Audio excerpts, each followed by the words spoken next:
দাপুটে জয় দিয়ে বিশ্বকাপ মিশন শুরু করলো টিম ইন্ডিয়া। দিনের একমাত্র ম্যাচে আয়ারল্যান্ডকে 8 উইকেটের বড় ব্যবধানে হারিয়েছে রোহিত শর্মার দল। টস হেরে আগে ব্যাট করে ইন্ডিয়ার পেস আগুনে মাত্র 96 রানে গুটিয়ে যায় আইরিশরা। জবাবে 46 বল হাতে রেখে তা টপকে যায় ভারত।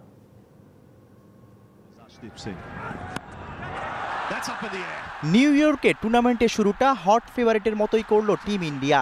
টস হেরে ব্যাট করতে নেমে শুরু থেকেই ইন্ডিয়ান পেসারদের সুইং গতিতে দিশেহারা হয়েছে আইরিশ ব্যাটাররা। দুই ওপেনারকে বোকা সাজিয়ে প্যাভিলিয়নে পাঠিয়েছেন অর্শদীপ সিং।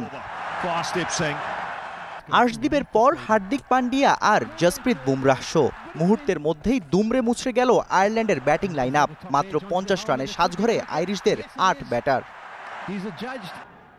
তখন মনে হচ্ছিল 60 রানের কোটাও পার করতে পারবে না স্টার্লিংরা। তবে গ্যারেথ ডেলানি সেই লজ্জা থেকে বাঁচিয়েছে। 14 বলে 26 করে হয়েছেন আইরিশদের সর্বোচ্চ স্কোরার। তবে টিম ইন্ডিয়ার সামনে কতক্ষণই বা টেকা যায়। শেষ পর্যন্ত 96-তে প্যাকেট হতে হয়েছে আয়ারল্যান্ডকে। লক্ষ্যটা একদমই মামুলি, সাথে রোহিতের অ্যাটাকিং স্টার্ট। 2 ওভারেই স্কোরবোর্ডে 22 রান। তবে রেগুলার ওপেনার না থাকায় বিরাটের ওপর ভরসা করেছিল টিম ম্যানেজমেন্ট। সেখানে পুরোপুরি ব্যর্থ হয়েছেন তিনি। এরপর রোহিত আর ঋষভ পান্ট দলকে টেনে নিয়েছেন জয়ের দিকে। অ্যাগ্রেসিভ ব্যাটিংয়ে 36 বলে 50 করেছেন ইন্ডিয়ান ক্যাপ্টেন। 52-তে রোহিত রিটায়ার্ড হার্ট হওয়ার পর সূর্যকুমার আউট হয়েছেন মাত্র 2 রান করে। তবে দলকে ম্যাচ জিতিয়ে মাঠ ছেড়েছেন ঋষভ পান্ট। আগামী 9 জুন টিম ইন্ডিয়ার নেক্সট অ্যাসাইনমেন্ট চিরপ্রতিদ্বন্দ্বী পাকিস্তান।